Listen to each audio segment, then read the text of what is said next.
Okay, speaking of which, we're live here. Welcome to episode 6 of the Wolves Coffee Hour. We got football on today, and I think it's a good thing to note that we've made it through 5 episodes without myself saying something dumb enough to cancel it. So congrats to myself on that. That's pretty good. Like I said, Wolves Coffee Hour, we got head football coach Mike Schmidt, Seth, Braun, Vance, Barnes, and Isaiah Nolan. You guys can get in on the action by asking questions live in this Facebook video as you think of them in the comment section, or you can go on over to Twitter and you got to go at Wolves Athletic, hashtag Wolves Coffee Hour. That's at Wolves Athletics, hashtag Wolves Coffee Hour to get your questions in. Ashley and Austin are going to be helping field questions, and we can't get them all, so don't get mad at us if we miss one. And, you know, today's show, we got the football guys on here, and I think the agenda is we'll start off, we'll talk a little bit about religion, then we'll go to politics, and then we'll compare our salaries. So, Mike, kick us off. No, I'm kidding. Careful, you got Vance and me on this one now. I mean, Vance and I could go for days on stuff right now. That's all we do is throw stuff around. We can go for days together on this. This would be a Wolves coffee month if Vance stay on here. Yeah, no doubt. The Wolves coffee saga. I like it. So we're gonna start it off how we normally do. We'll start it off with Isaiah. Give us kind of a rundown. What have you been up to? Are you still in Aberdeen? Any sports reruns? Any shows you watch? And what music you listening to? What do you got? So I've been in Aberdeen basically since this whole thing gone down. I've just been staying here. Listened to a lot of new music. Lil Baby just dropped his deluxe, and then Drake just came out of nowhere with something. So, you know, I've been listening to those. Both are goated, best in the game right now. But otherwise, just been working out, getting my work in at the field, and that's about it. Vance, you're up next. What do you got going on? Man, I'm like built for this whole quarantine thing. I am been chilling. I've been doing everything I would be doing besides actually like being with my teammates and like physically going to class. I've been working out, playing video games. Pretty much have the same routine every day. I just work out, wake up, read, work out, read some more, play video games, and it's pretty much about it. But yeah, like Isaiah said, I've been heavy on the music lately. Lil Baby drop, that made my whole month. I'm sure you guys all know who Lil Baby is. Coach Schmidt's a huge Lil Baby fan. Drake drop, and that just, Drake is the GOAT. So, but other than that, no, I've been chilling. It's been great. I'm not gonna lie. Yeah, you might be an introvert if quarantine has not changed your routine at all, right? Yeah. I know I give off vibes like I listen to a lot of Lil Baby or Da Baby, and well, actually, Lil Baby is an artist too, so whatever. But I have not heard that yet, so I'm gonna get right on that. Seth, what do you got for us? Oh, unmute there, Chief. There we go. I haven't been up to much. I was kind of going crazy at the start of the whole, social distancing quarantine thing. I was good for a couple weeks, wake up, do homework, work out, play video games, and then I was starting to go crazy.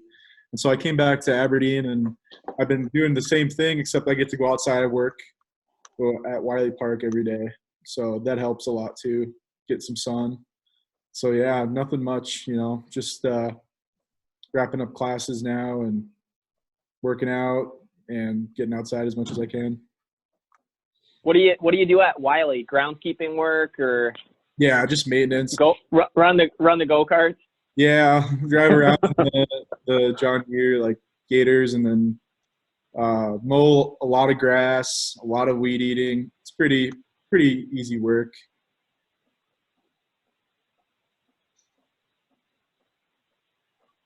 And then, so now that we've got you guys kind of all run down what you're going through, does it involve? Hold up, we'll give Mike a chance to give us a rundown. Oh yeah, sorry, Mike. Yeah, Mike. Yep, sorry. I mean, just some guy here, on the Zoom call. Oh, hey, Mike. That's how it goes with these guys around here. That's about what it's like. Oh yeah. How dare you.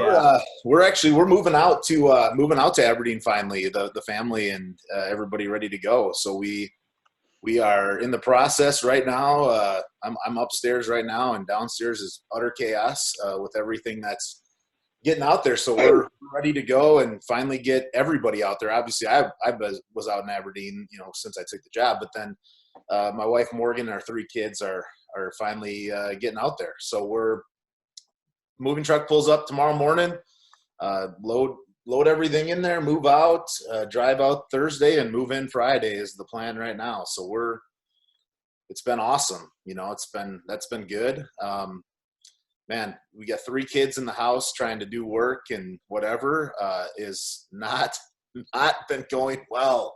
I mean, our kids are 9, 6, and Annie's about a year and a half now. But man, it has been tough with the kids in the house. It's been crazy. So we're doing good, but I wish I was Vance, because Vance was born for this. Vance has been training for 21 years of his life for this quarantine. Like he's like it's 2 colliding trains, quarantine and Vance Barnes, and it's just something spectacular to kind of watch. So I'm not built like that, but it's been a lot of fun watching Vance just really flourish during this time. It is true. I'm like the most introverted, extroverted person you'll ever meet, but I have trying to limit my tweets, because that's all I'm doing is like been on Twitter, and I really have like a lot of opinions I want to like put out there. And then I realized, you know what, I should probably just hold back on this one. So, well, you're going to have a chance in a minute to get out some of those opinions. And for those of the people who are watching who don't know, Mike comes to Northern from Wisconsin. So just give a little background for people who are maybe tuning in and don't know that. And yeah, go ahead. I think Austin has a question for you guys too. I'll let him go here. Well, first, Mike, how's the transition-wise with the move? You guys wrapping everything up? Going to be pretty smooth here the rest of the way through? Yeah, I mean it's been there's a lot of stuff that goes into it, obviously, but it's been really good. I think for our family, it's we have a really great support system in Wisconsin back there. I mean we're leaving from where my wife and her entire family is from, and really where my entire family lives too. So we're leaving the nest, so to speak, and taking off, which is I love this stuff, right? Like I love being uncomfortable and change and new, and it just fuels me up. I just love that stuff. But it's been that's tough on kids and family and stuff like that. So I mean we've done a lot of work. And there's been a lot of preparation time to do it. It's not like we just all of a sudden woke up and moved out one day. So, we've had a lot of prep time and work with it, but it doesn't make it, any easier when you got to leave those places with your family being there and things like that. But we're just so excited to get out to Aberdeen finally as a family and be there and start new and just be around everybody that's out there. So it's a long time coming, and we're ready for it. But it doesn't mean, the finality of it back here has been tough, I think, on our kids and the family and things like that. But man, I'm like itching. I need to get out of here, and get out there and get back to work and be around everybody out there. So I'm pretty stoked to get out there, for me, get out there and be there. Awesome. So now a question about maybe a lesser known Mike. If any of you guys have been watching The Last Dance by chance, we'll start with Mike. What are your takeaways here? What do you got on The Last Dance? I can't. First of all, I'm going to preface it by saying I can't yet believe that Michael Jordan said he thought he was going to come off looking bad in this documentary. I have yet to see where he could have possibly looked bad. But let's see it. What do you guys got? Well, Vance knows my feeling. Vance and I got into it. I mean, we had a staff meeting that Vance was, he lives with one of our GAs with Coach Slichty, and we were in a staff meeting. I went right at Vance on it, just right at him with it. I love Michael Jordan. There's just, even as big as LeBron is, there's just been no figure like that.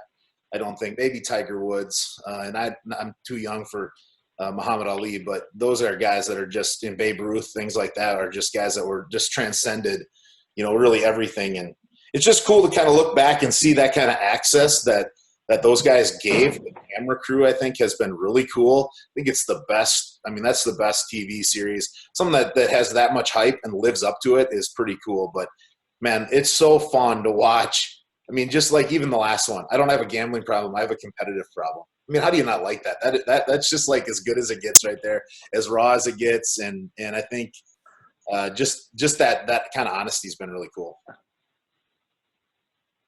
Yeah, with how much access you have to him, it really kind of humanizes him. Part of me wonders, though, like if I said that, like if I said I don't have a gambling problem, I have a competition problem, which I'm not a gambling man, but if I did say that, I feel like I probably wouldn't, people wouldn't be like, oh, what a competitor. They would be like, this guy's a problem. So I do think that it has a lot to do with your financial status and who you are, but you're right. It does kind of play into the legend a little bit. Anyone else got a kind of a knee-jerk reaction to the last episode? You know, I'm one of the 1% that actually hasn't watched any of it yet. I don't have any way to watch it, so I feel like, you know, I'm a little bit behind, living in the Stone Age, but I'll figure it out eventually, I guess. Hey, can somebody out there that's on right now get the guy a login, please? Can, like, somebody pass the guy a login? Like, somebody out there has to be something. Put your email address out there, Isaiah, and get it to me. That might be a compliance issue. So in theory, if someone were to do that, it would be appreciated. All theoretical. Yeah, exactly. Teammates. Seth, I saw you nodding your head. Any thoughts? I have a pretty strong opinion, but I'm going to save it for last year. But go ahead. Any reaction to the latest episode? Well, I don't know. I just think it's super cool. I'm not even a basketball guy. I grew up wrestling and playing football. So for something like The Last Dance to kind of catch my attention like that and really get a in-depth look at those teams and how competitive they were and how they practiced, it's definitely something I relate to, just being an athlete and being a competitor. So I don't know. I just think it's super cool that they were able to capture a lot of that footage in those moments. And I don't think Michael was ever a jerk yet. I've watched only 4 episodes, but I just think he's just like the pinnacle of what a competitor should be. I think it's just super cool. Yeah, it's interesting sometimes the perception on whether you're a hard-nosed vocal leader or whether you're a jerk is seemingly dependent on how good you are. So, you know, if he was scoring 1 point a game and acting the same way, I think he would have probably got tossed. But I just have one thing before I move on. I think, you know, all the little Twitter trolls saying, oh, Adidas is so dumb for not signing Michael Jordan. I think hindsight is 20/20, and people who are saying that, if they would have worked for Adidas when that opportunity came up, they would have made the exact same decision, because in reality, it was an unknown player, and his contract, they were trying to sell him at $250, and the average shoe deal was for $100. You're not going to pay 2.5 times the market value for someone who you don't even know who they are. So the people who are saying, oh, I would have had the guts to make that decision, no, you wouldn't have. You can't even decide where you want to go out to eat tonight. So just save it. Save it. Everyone's like, oh, wow, yeah. I mean, when you have all the facts after it's all said and done, of course you're some, like, marketing CEO genius. Give me a break. I'm mad. I'm mad about that. We gotta get Vance in on this thing. We gotta get Vance in on this combo. Right? I would just like to say that first of all, I'd like to say I'm a huge MJ fan. I just want MJ. He's like my background on my phone. But it's like, it just irks me when people think, like, you watch these clips and like, oh, like LeBron he couldn't play in the 80s or 90s. And it's like, dude, LeBron's 6'8", 250. He almost averages a triple-double in his career. Like, and then, okay, as a LeBron, like, I guess you could say more of a LeBron fan, it was like from the last episode when they show Paxson, like, hitting that shot against the Suns, like, I'm sitting there on the TV like, Jordan didn't take the shot. Like, oh, man, like, but, you know, it is cool, though, to see, like, you know, how much of a competitor he was. And, like, you can even see when they're, like, the last episode where they're doing, like, the pitching pennies or quarters or anything with the the security guards. And you can just see in his face, like, how mad he was to, like, lose that, like, $100 that he bet. Like, he was like, I'll give you 4 attempts and gets my 1 attempt. And then the guy hit it the first time, and he just, Michael, you can see in his face, he just wanted to, like, go crazy. That was pretty cool to see, though. But I've enjoyed this. Is MJ's security guard hitting him with the hitting him with his own The shrug, shrug. maybe the biggest power move of all time. I respected that. Okay, everyone's good. Everyone's good on The Last Dance. Everyone's got our feelings out there. Okay, so you guys know what's next. Austin, you know what's next. Hit me with some hot takes, Adam. Okay, all right. It's hot takes. As the host, I abstain. I'll give in my 2 cents, but I do not have a hot take. So with that being said, we're going to give the floor to Isaiah. Kind of lay the groundwork. What is your hot take for us today? All right, so I'm gonna start off. Vance, I have a question for you. So when you eat your cereal, do you do milk first, then the cereal, or do you do like cereal then the milk? I think anybody that pours milk before they pour their cereal should be registered to their local psychopathic. Okay, so I just want to put this out here. Either way, you're doing it wrong. What you should do when you're eating cereal is you eat the cereal dry with a side of milk or glass of milk. Because then you can control your milk intake with the cereal. Can we get him off the call? I wish I had like a Tony Reale function where I could like mute people and like blank them for a little bit. So you're saying bite a dry cereal, then sip a milk? Yeah, like just so you can control the input. You know, I grew up with Reese's peanut butter puffs. You know those little puffs. That was that and like Cinnamon Toast Crunch. So, I want to get the full flavor. You know, the milk, they just get soggy. They didn't really have the flavor that I was looking for. So you just eat the dry cereal, maybe mix in a little white milk. And the milk tastes good though. I mean, the milk tastes better when you don't have it mixed in with the cereal. Because then you have your. Hey, Isaiah, question for you. So when you're eating a sandwich, do you have separate bread, cheese, and meat, and then go bite, so you can control it that way? I mean where did this originate from? How did this start? I think it was mainly the fact that I just didn't like when my cereal got soggy. And when I was a kid, like I used to take a decent amount of time to eat cereal. Because, I mean, I was a big kid. I ate a lot of cereal. I mean, I was eating probably a quarter box of cereal every time I ate it. So the problem is when I get to that last part of the cereal, it's almost, it's all soggy and mushy, and it's just not good at that point. So I think that's where it kind of originated. I think you're come on. I mean, I wanted to be really dismissive. Right away. But I'm kind of warming up to the idea a little bit. I might try it. I might give it a go here at some point. It's a 20-30. I like the whole flavor texture thing. I get it. It makes sense. Wait, do you use a spoon still to eat it then? You still do use a spoon. You know, when back in the day when I was a kid, I used to use my hands, but now that I'm old, I have to use a spoon. Oh yeah, that's real proper.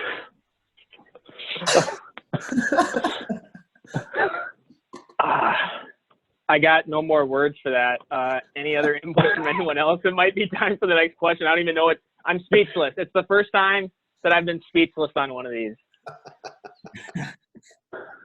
All right. I get Isaiah. You're going away with the victory. You convinced Austin, so we'll count it. Vance, you got a good one for us? I'm a firm believer that pineapples do indeed belong on pizza. That is my hot take. Love it. Why? It's a very polarizing thing. I think if you're going to go pineapple, you absolutely cannot have anything else on there. Like, it's just got to be cheese and pineapple. Or like, we're just throwing out the rule book. Mike, what's your take on this? Yeah, I see you shaking your head. You anymore on that, Adam? That's you're way out of line here. Vance is absolutely right. We just had it last night. This is my show. I decide who's out of line. No, this is our show. Okay, this is our show. You're way out of line. You're way off base here. No, we just had it last night. My wife gets it my wife's a vegetarian, so she doesn't eat meat. Okay. And we get veggie, add pineapple every single time that we get pizza. Every single time. So we're a big pineapple. What kind of veggie? Paint the picture for us. Like what is all on there? Like a Supreme, Green just pepper. minus the meat. So onions, black olives, green peppers, mushrooms, pineapple. I'm more of a proteins on the pizza kind of guy. Yeah, me too. I mean, you don't get a pepperoni Yeah, with that, sausage pepperoni. you know. That pizza, there's just so much going on there. I don't know how you would get all the flavors. I don't know. Yeah, I just really appreciate you, really insulting my wife here on the show. You're out of line, Leach. You're out of line. Yeah, so that's my first impression of your wife. She hasn't met me yet, and I'm just slandering her ruthlessly on the internet. So that's kind of how we do it. That's kind of how we do it here on the Coffee Hour. We ask for forgiveness after the fact and hope for the best. I just want to say that I think if you're going to go pizza, obviously vegetarian, that you got to do what you got to do. But if you're going to get a pizza, I say just go all in, get all the meats, all the cheese, just really, really get that cheat meal. But I won't order it, but I'll eat it. That's how I'll put it. That's okay. fair. I have no issues with it, but I'm never going to go out of my way to order it. All right. Well, next up we got Seth. What do you got for us? And I think I know what the question is, and I did some research, so let's hear it. Really? We'll see. We'll see. Maybe I'm on your side. I never said yet, so jot that down. Well, my hot take, I personally don't even think it's a hot take, but I do think that Tom Brady is a system quarterback. He's in New England. Definitely a system quarterback. I mean, look, New England won with Matt Castle, Jimmy G, Jacoby Brissett, and I don't know. I think that Bill Belichick was the mastermind. I don't think Tom Brady's all that. I think we'll see that in Tampa this year. They're going to suck. So I have a question for you. You think that Kirk Cousins could just be on the Patriots and be as successful as Tom Brady? Yes. Yes.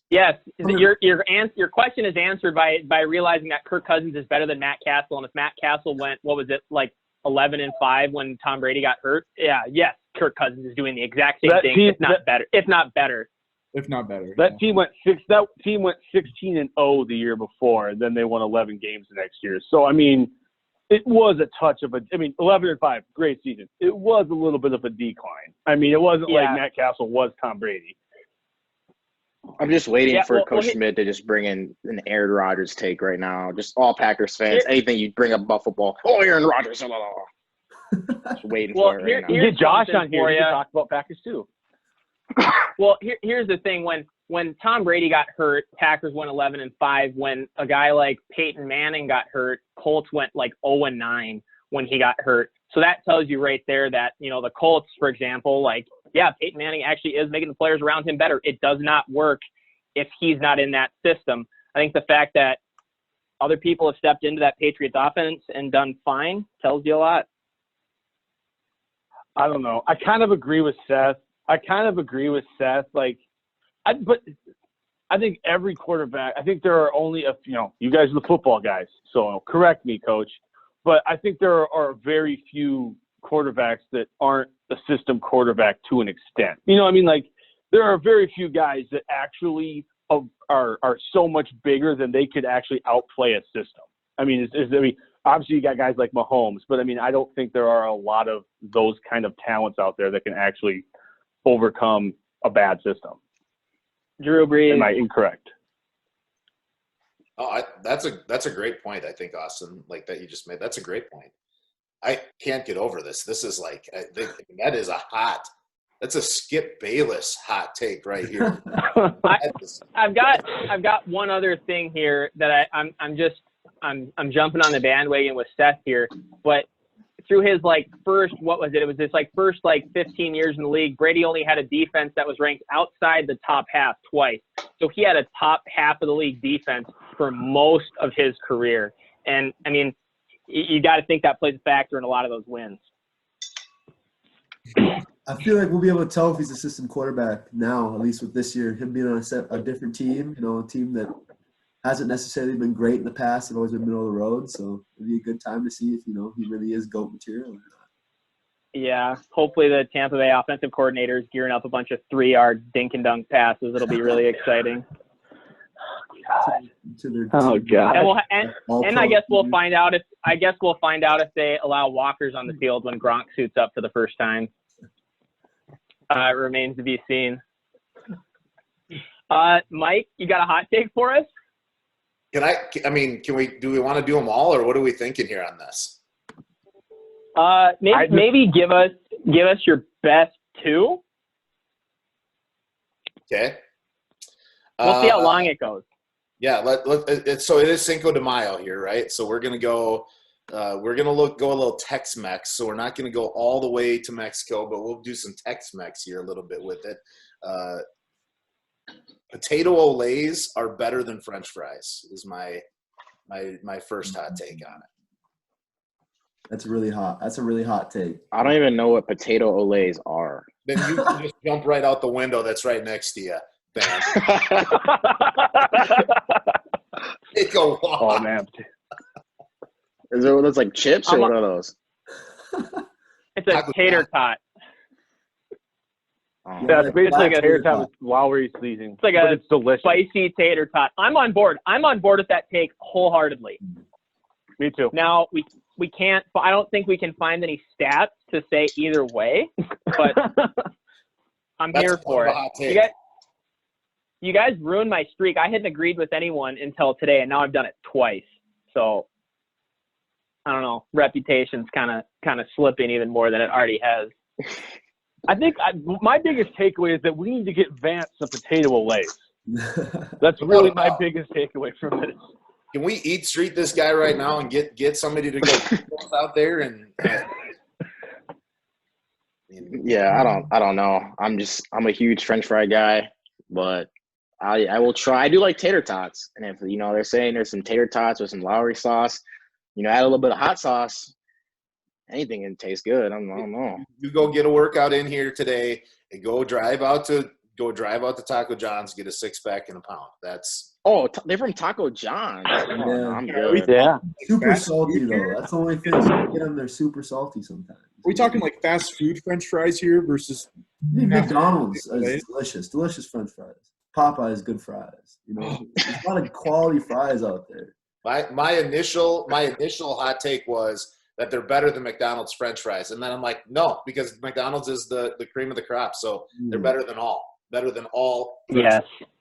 Oh man, that's tough. I'm here for it. Well, Mike, before we get to your second hot take, we got our first question. Keyshawn from Facebook is asking, can Coach put Nolan in the Wildcat at the goal line? The Fridge 2.0 question mark. Yeah, I think that he's more of a system Wildcat player, and we don't really have for him. So if he wants to do that, he should look to take his talents elsewhere to fit into a better system for it.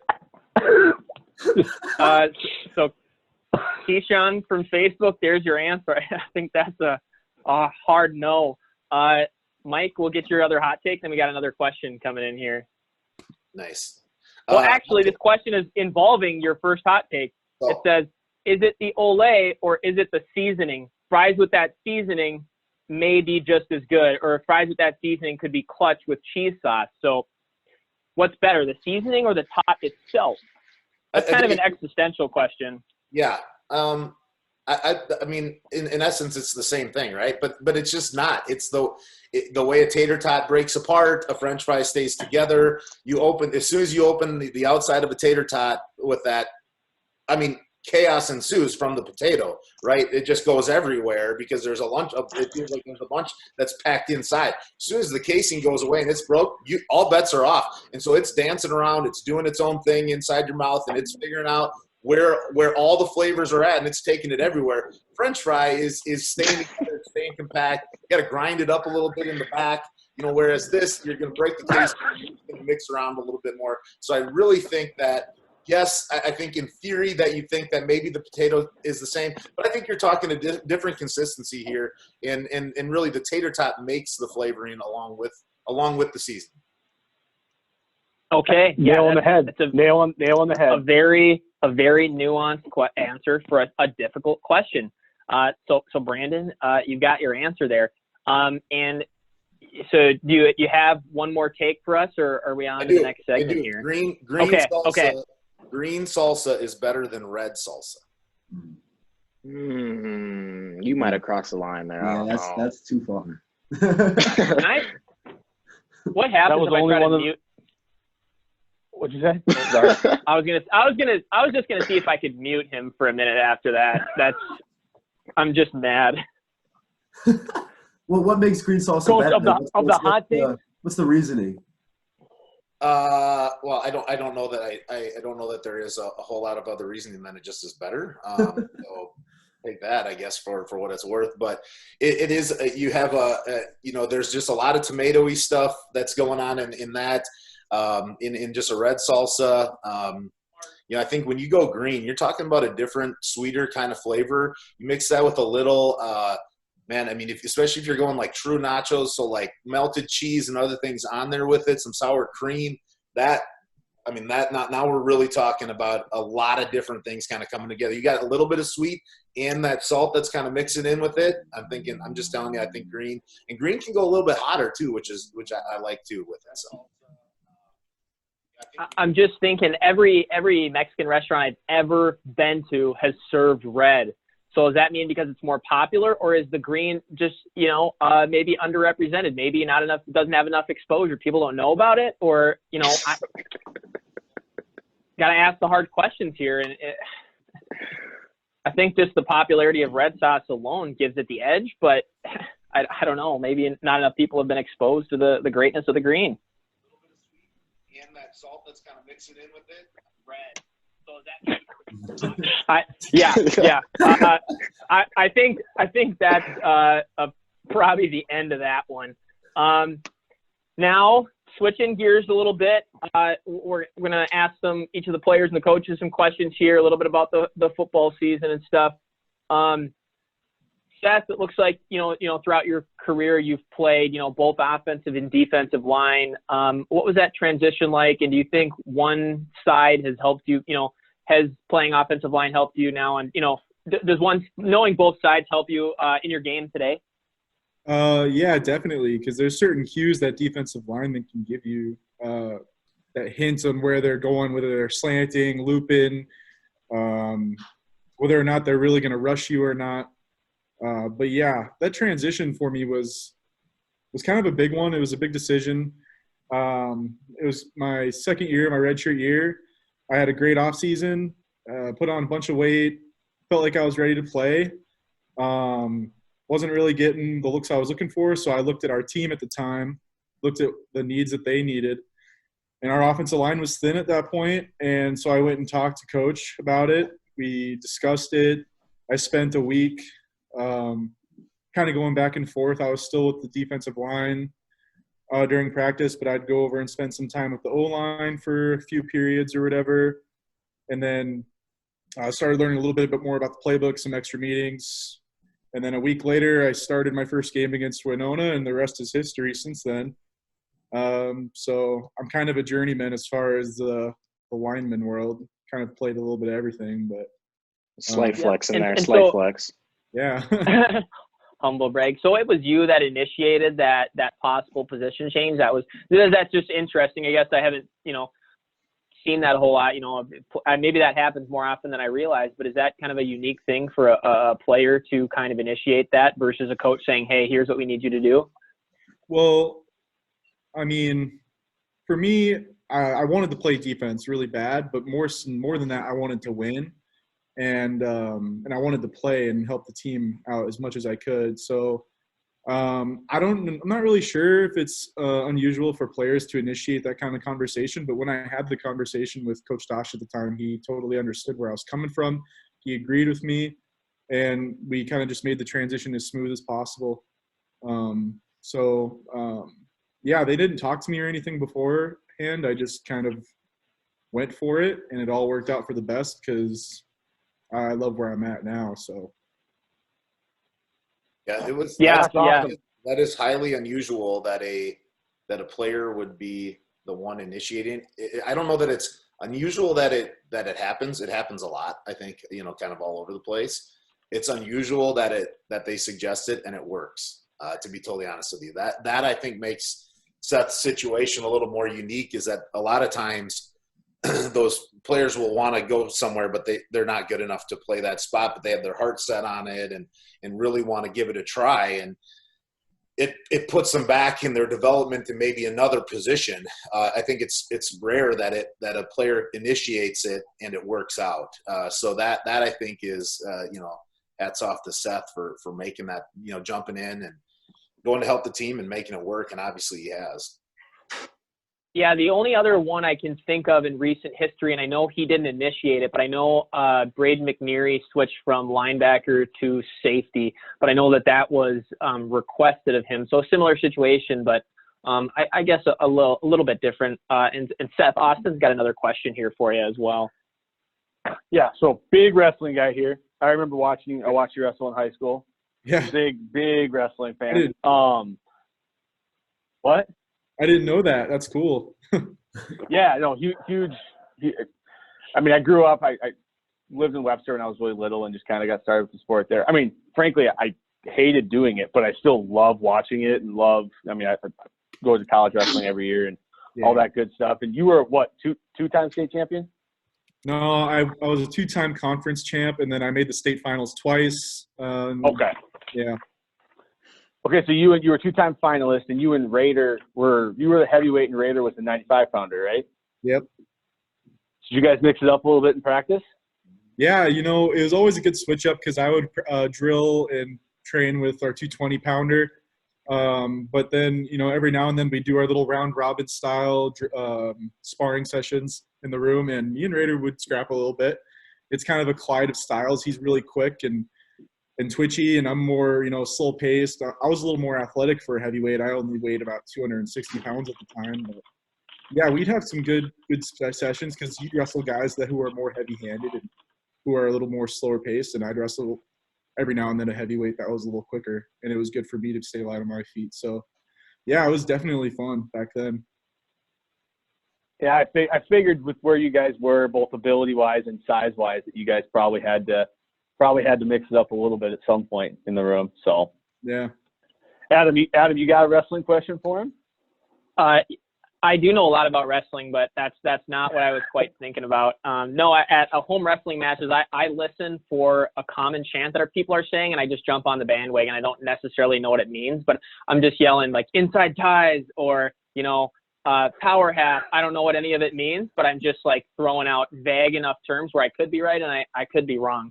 So that's my wrestling fandom right there. But so Seth's a wrestler, and then both Isaiah and Vance were both track athletes at one point in their life, whether in high school or college or whatever that may be. So we'll start with Isaiah, and then we'll go to Vance. What was how do you think track maybe contributed to that? And then maybe we can go to Mike and get his input on multi-sport athletes and the benefits and different aspects of that.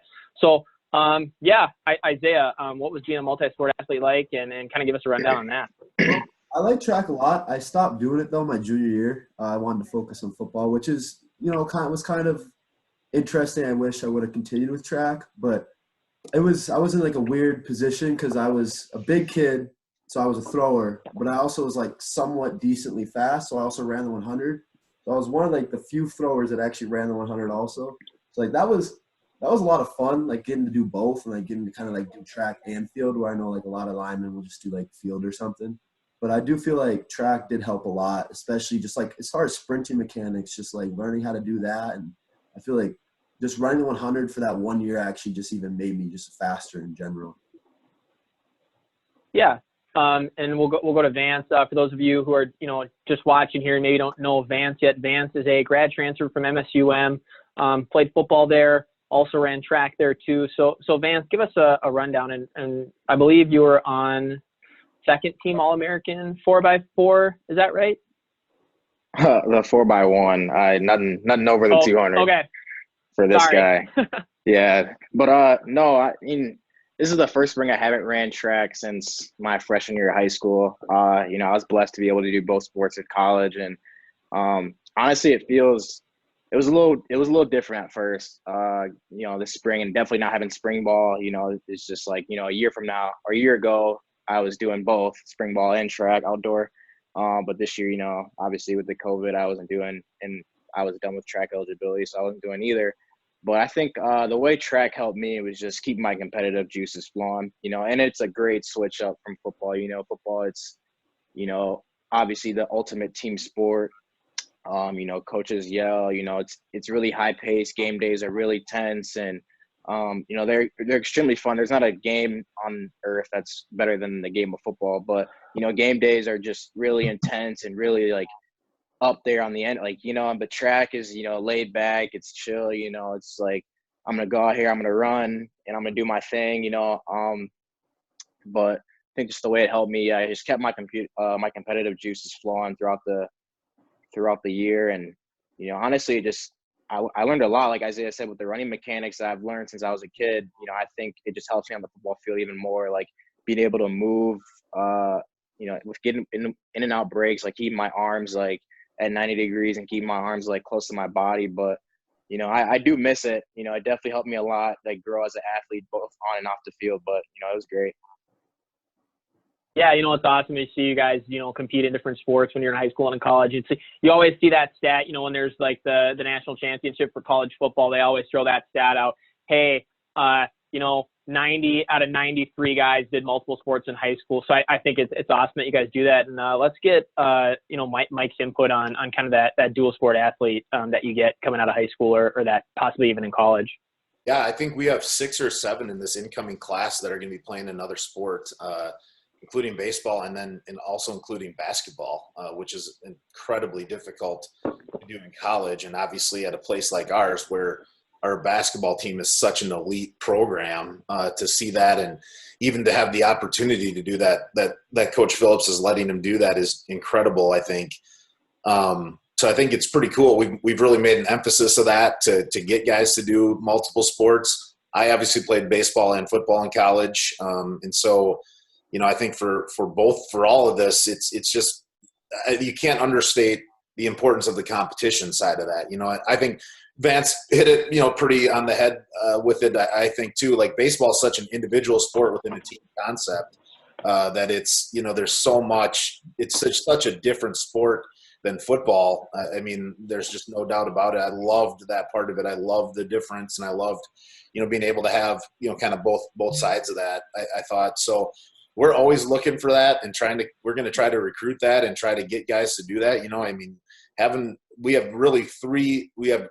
incoming guys playing 3 different secondary sports, or we're the secondary sport for them in one class. I think it just shows you, I mean, to have baseball players, basketball players, and then track athletes coming in one class is, I think that kind of sets the tone for how we're going to kind of treat that and how important we view that in recruiting. Yeah, that's awesome to see. As a former NSU track athlete, it's kind of, fun to see people doing both and seeing how the track applies to football and vice versa. So that's awesome to see. Next question is going to go to Vance here, and some of you guys can probably weigh in on this a little bit. So, like we said earlier, Vance, grad transfer from Mankato. What are some differences you noticed from NSU and Mankato, and why? I know this question gets asked a lot, especially in this kind of thing, but why NSU? It gets asked a lot, but I got to ask it. I mean, to answer the first part, the differences, honestly, I wasn't here. Like, I've only known at Northern, I've only known Coach Schmidt, and I see a lot of, obviously Mankato is a great program. They were runners up, second national championship, but so it was, being there for 3.5 years, you get to see how a program is ran and what makes them successful. And here, honestly, I see a lot of the same qualities. I see a coaching staff that's hungry. Honestly, I see players that that are hungry to win football games and, ultimately have fun. I think that the biggest thing I've even learned from this whole process, and something that probably got lost within my time playing there, because you're just so in the zone. You're just so like in the moment that you don't, in this past year, being able to step back and really listen, because that's how, obviously, if Coach Schmidt and I and our story, how we met at lacrosse, and, being able to step back for a year and, look at the big picture. I think it's just the swagger and the confidence. I think this program, obviously, being in the NSIC for 4 years prior to this, we've looked at Northern. Northern's kind of been looked at as like the little brother. You don't really you see them on your schedule, you're like, that's a win. But I think that's changing. I think that's changing this year. I feel like I kind of forgot the second part of your question. Sorry, but I feel like that's the biggest thing is the confidence and the swagger here is just it's the tide is turning. I feel like so. Yeah, no, that covered it perfectly. Just kind of, it's awesome to kind of see, a different perspective. A lot of us have maybe been here for 4 or 5 years, so we're, kind of too close to it to see the differences and stuff. But awesome to hear another perspective here. And then Austin, you want to round out our player questions here? Yeah. So Isaiah, we'll finish off with you here. Throughout your, you said you did track. Multiple sport athlete here. If you could go back to, and once again, if anybody else wants to weigh on this, if they've got a specific time, feel free. If you could go back to one point in your sporting career and relive that time, whether it's a game, a play, something that you wish you could go back and do again, what would that be? Honestly, I have two. I'm either going back to my junior year when we won state. That was an awesome season. Lost our first game of the year. And we're like, oh, what's going to happen? And end up winning out the rest of the year. So that was real cool. Or I would actually go back to my freshman year of high school. I played rugby. I loved rugby. And I actually ended up quitting because I got hurt at the very end of rugby season. I didn't, I was like, oh, well, I want to play football eventually, blah, blah, blah. But I wish I would have kept playing rugby. It was a lot of fun. And honestly, I felt like I learned a lot from rugby, even only playing that 1 year. That's awesome. I caught rugby on TV I think it was a summer or two ago. It just happened to be on Fox Sports. And I sat there and I watched it for hours. It was so entertaining. A lot of fun. It looks like it. It looked, not to play, but it was great to watch. It looked like a blast. Kind of leads into another question for Isaiah here. Isaiah, you're coming off a year where you didn't play. Could you talk a little bit about, it's a long time to go, so what keeps you motivated? How do you keep that competitive mindset when you're maybe going a little bit longer than you would like to without necessarily competing, in terms of staying fit, keeping that competitive edge? Yeah. So like you said, I got hurt in the 5th game of the season. So it's been, a real long time since I had the opportunity to play. But, it's what really keeps me driving is just seeing all the guys that have, working super, super hard, especially my roommates and then all my friends, just having them around me and watching them just work super hard, getting ready for the next season. It pushes me and makes me want to get back to 100% where I can come and contribute again. So I think that, having my teammates around me and just seeing how hard they're working, how bad they want it has really kept me driving, get ready for next season. Yeah, that's awesome to hear. Kind of the inclusion factor, keeping everyone on the same page and stuff. That's awesome. Mike, anything to add to that? What's your kind of philosophy on making sure that everyone feels kind of a part of a cohesive unit? Well, how much time you got on that one right there? I mean, we could spend the rest of the day on that one too. I think with as I was saying it, I kind of realized that's an open-ended philosophy question, but yeah. But I think that your value for your people and your organization and your team, in this case, the value for the person has to always supersede any value as a player or a name on a depth chart or whatever it is. And then when you get players that get injured and whatever happens with them and you can always be there because them as a player was never more important than them as the person. And so I think you just see that a lot. I try to tell our guys this all the time. In the game of football, it just rarely ends the way that you want it to. It just doesn't, and in our line of what we do, and maybe it's the way it is with other sports, but I'm just not focused on those other sports. But it just doesn't end how you want it to. And in football, there's so many injuries and there's just so many things that have to go your way in order to have success on the field as a team and personally the play's got to get called to you, the coverage has to be right or whatever it is. It just doesn't end how you ever want it to as a coach, as a player, it doesn't matter. So that mindset is, if it works out how you want it to work out, then that's just bonus for you. And you were one of the lucky ones that football ended the way you wanted it to end. It just rarely does. I mean, look at Vance. I mean, that he's bounced all over the place, and it's, I mean, one place cuts a program, he's got to go to another place where it doesn't work out. Then he goes to another place at lacrosse, and we mess up his eligibility. He thinks he's done forever, and then this opportunity happens, and he stayed true the whole way through and had faith in it. Now he's here with it, where he gets another opportunity, and he did that because he kept fighting, and I think that's just it. You got to keep fighting for another shot. Same thing with Isaiah. Geez, I mean, you probably didn't think it was going to go this way, where you'd have to miss, really over half of a season. And then also where you're one game past the red shirt with it to do some of those things or whatever, and then you're able to, then you got to miss the whole off season. That's not how you planned on it going. It just doesn't go your way. Look at Seth. He came here trying to play D-line and wanted to, set the career record for sacks, and now he's our starting center. Like it just doesn't go the way that you ever want it to go. And so the longer you can just hang on, the more opportunities you can to throw a punch in this game is what it's about. And you just look at people that last longer in this game, it's because they're versatile. They're able to hang on. They outlast people. I mean, I just can't tell you how many times guys quit in football and literally like the next game, the guy ahead of them on the depth chart gets hurt, or something happens where you just didn't outlast somebody. And so I think, that's just the game of football. It just rarely ends how you want it to go, and you just got to try to stay in there. And I think as a coach, you just try to foster that level of mental toughness. But that's fostered because you have a support system, because you have people that care, and you have people that just want you, the person, not the player. And if we get you the player, bonus for us as coaches and as a program. But we really just want the person with it.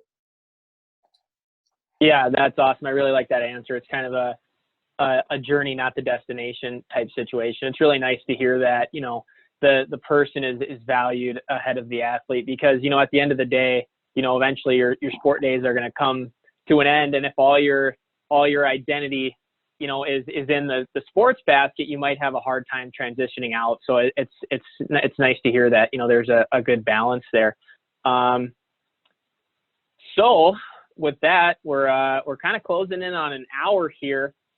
We can kind of go around the horn. Any parting words of wisdoms to Wolves fans who might be tuning in this morning or watching later on YouTube?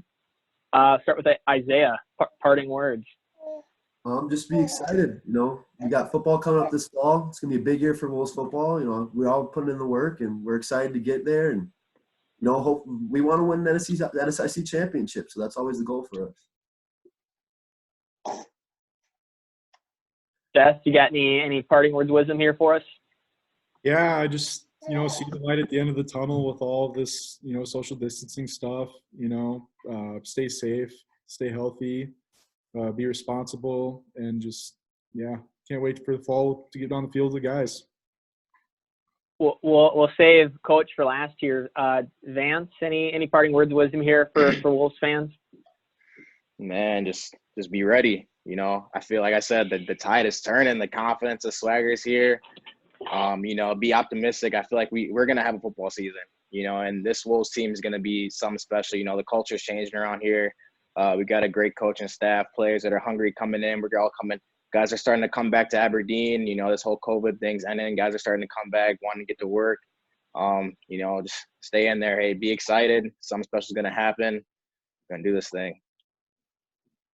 Yeah, it's fun to hear how eager everyone is to kind of, get back after it. You hope that something like this doesn't kind of kill people's momentum, but it sounds like people are hungrier than ever to kind of get back at it with the crew here. So with that being said, best for last, Coach Schmidt, any parting words of wisdom here? I think those guys really hit it on the head that you better be ready for a team. This team's going to be really ready to play when we get cleared. We're all really looking forward to getting back and playing football. I think it's just, sometimes you forget that this is really who we are. We are football players, and how important this is for our identity. And sometimes I think people can say, well, that, you're not just a football player, you're a person. Yeah, you're not, but it's really part of who we are. It's in our DNA that we can't live without this. I mean, that's why you coach. That's why you put in all this time. That's why you're a player, because you can't man, there's no substitute in life for those 20 minutes before the game. There's just no substitute for 20 minutes before kickoff in life. And so you search for that your whole life and you just can't find it. And we are in need of that bad. We need that 20 minutes before kickoff feeling right now, where you've done everything you possibly can. You've put every second of work and energy into what you can do, and you're waiting for that kickoff. And I think just that anticipation is what we have, and we're building a winner. We're really building a winner. We are. Our guys are focused. I think our coaching staff, I've mentioned this to the team in some of our meetings, and I talk about this with our coaching staff pretty much every day. I am so focused on what we're trying to accomplish here and what we're trying to do, and just lasered in on the right people, lasered in on the right things and the steps that we have to get done. There's just no doubt in what we have to do. And so we're building a winner. We're really excited about what we have and the players that we have. But I think more importantly, we're just really, our staff has just unlimited energy and focus right now, and our guys are going to play as hard as they can, as long as they can. And as soon as they tell us to go, we're going to go. We're ready. Let's play Mankato right now in the parking lot at the Barnett Center. We will do it. And we'll be ready for that. I think for us, we're ready for anything that's going to come our way. Our guys are going to be prepared, and we're going to continue to build our roster and our program with just laser focus on really where we're trying to get to in our conference and really hopefully around the country. You got me ready to play football after that. I love that. Yeah, I'm ready to run through a wall here. In all seriousness, no, I really appreciate that answer. So with that, we're 2 minutes off, an hour on the nose here. So that kind of wraps up episode 6 of the Wolves Coffee Hour. Tune in next week for episode 7. We'll get some more information out on Twitter and Facebook as to which team is going to be on and when. So stay tuned for that. Isaiah, Seth, Coach Schmidt, Vance, Austin, thanks for joining us today. And as always, go Wolves. Until next time. Thanks, Wolves fans. Go Wolves. Thanks, guys. Okay, we're not live anymore. So good job, guys. Appreciate it.